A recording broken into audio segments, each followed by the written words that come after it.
Christ's authority over the demonic forces is grounded in his identity as the eternal Son of God and his redemptive mission to restore the goodness of creation.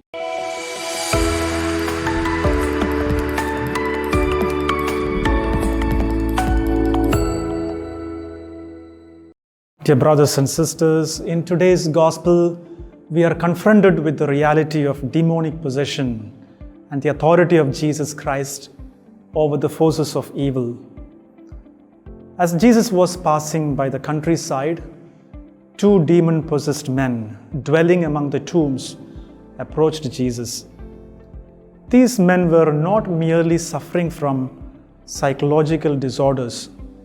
They were truly under the influence of demonic powers. And Jesus sets them free by his word.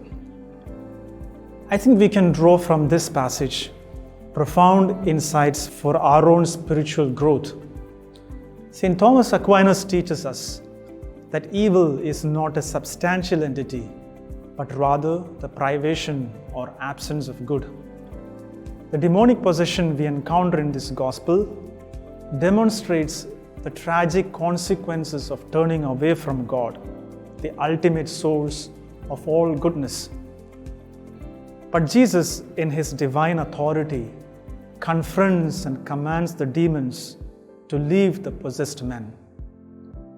Here we witness the power of Christ as the incarnate Word, whose very presence dispels the darkness of evil. St. Thomas also reminds us that Christ's authority over the demonic forces is grounded in his identity as the eternal Son of God and his redemptive mission to restore the goodness of creation. Dear brothers and sisters, this gospel passage invites us to reflect on our own lives and the areas where we may have allowed evil to enter.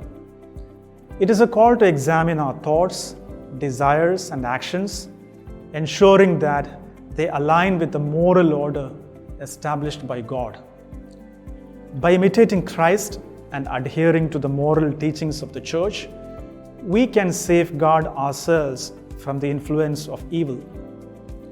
Secondly, the response of the local people in the gospel serves as a lesson for all of us. Instead of embracing Jesus and recognizing his divine authority, they became fearful and begged him to depart from their region.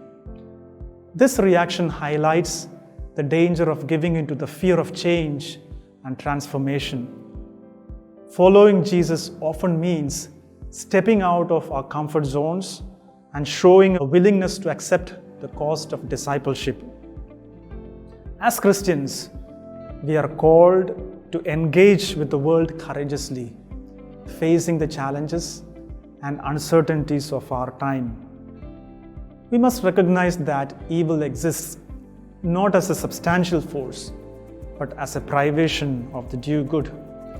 It is through a deepened understanding of God's goodness and a sincere commitment to virtuous living that we can overcome the influence of evil.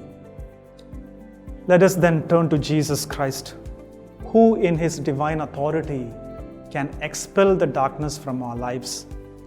By cultivating a life of prayer, the reception of the sacraments, and a virtuous pursuit of truth, we open ourselves to the transformative power of God's grace. Amen.